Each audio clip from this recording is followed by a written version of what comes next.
এটাই বাস্তব। Permanent friendship বলতে আসলেই কিছু হয় না। যতই গভীর বন্ধুত্ব হোক না কেন, একটা পর্যায়ে গিয়ে না চাইতেই বন্ধুত্বটা হারিয়েই যায়।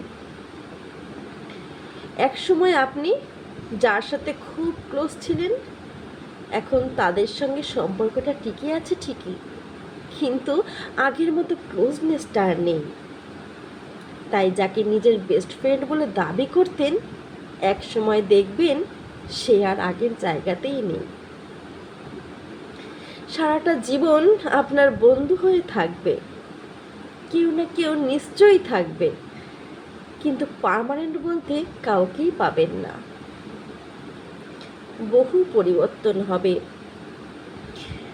পুরনো বন্ধুর প্রতি আবেগ থাকবে, টান থাকবে, কিন্তু বন্ধুত্বের ধরনটা একদমই পাল্টে যাবে।